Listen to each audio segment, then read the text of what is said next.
অবশেষে ঘুম ভেঙেছে সৌদি আরবের। ইসরায়েলকে বার্তা দিতে নিচ্ছে কঠিন এক পদক্ষেপ। এজন্য ফিলিস্তিন সফরে যাচ্ছেন সৌদি আরবের গুরুত্বপূর্ণ এক প্রিন্স। তবে তিনি একা নন, সঙ্গে থাকবেন আরও কয়েকটি দেশের শীর্ষ কর্মকর্তারা। জর্ডান, মিশর ও অন্যান্যরা আরব দেশের এই প্রতিনিধিরা ফিলিস্তিনের পাশে দাঁড়িয়ে ইসরায়েলকে দেবেন বার্তা। আরব দেশগুলোর শীর্ষ কর্মকর্তাদের এই সফরের বিষয়ে শুক্রবার নিশ্চিত করেছে ফিলিস্তিনি কর্তৃপক্ষ। বিস্তারিত থাকছে প্রতিবেদনে। 1966 সালে ফিলিস্তিন সফর করেছিলেন তৎকালীন সৌদি বাদশাহ ফয়সাল। তারপর কয়েক দশক পেরিয়ে গেলেও ফিলিস্তিনে পা রাখেননি সৌদির কোনো কর্মকর্তা। সর্বশেষ 2023 সালে ফিলিস্তিন সফর করেছিলেন সৌদি কূটনীতিক নায়েফ আল সুদাইরি।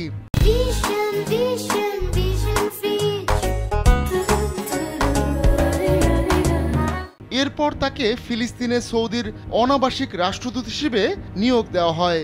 তবে বাদশাহ ফয়সালের পর এই প্রথম শীর্ষ কোনো সৌদি নেতা হিসেবে প্রিন্স ফয়সাল বিন ফারহান ফিলিস্তিন যাচ্ছেন।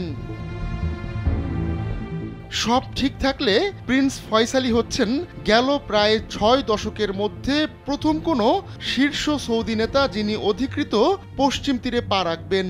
আর তার সঙ্গে যোগ দেবেন জর্ডান, মিশর ও অন্যান্য আরব দেশের পররাষ্ট্রমন্ত্রীরা।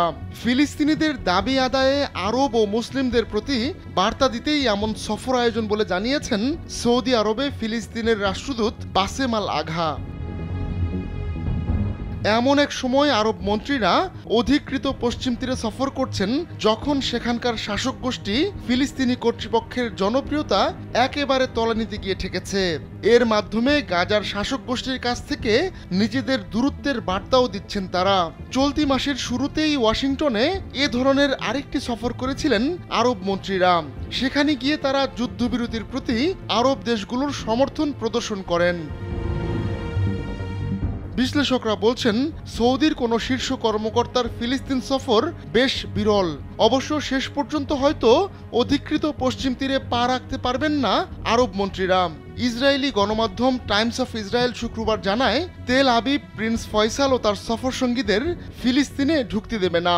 জর্ডানের সঙ্গে অধিকৃত পশ্চিম তীরের স্থল সীমান্ত ইসরায়েলের নিয়ন্ত্রণে, তাই এমন কথা বলার সাহস পাচ্ছে দেশটি। অবশ্য এমন কিছু করলে তাতে আখেরে ইসরায়েলের জন্যই ক্ষতির কারণ হতে পারে।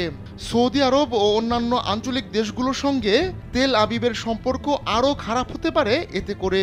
সেক্ষেত্রে সৌদির সঙ্গে বন্ধুত্ব স্থাপনের ইসরায়েলি খায়েশও মাঠে মারা যেতে পারে। কেননা 2023 সাল থেকে সৌদি আরব স্পষ্ট ভাষায় বলে আসছে ফিলিস্তিন রাষ্ট্র গঠন হলেই তারা ইসরায়েলের সঙ্গে সম্পর্ক স্বাভাবিকের বিষয় ভাববে। আহমদুল্লাহ শিকদার, কালবেলা।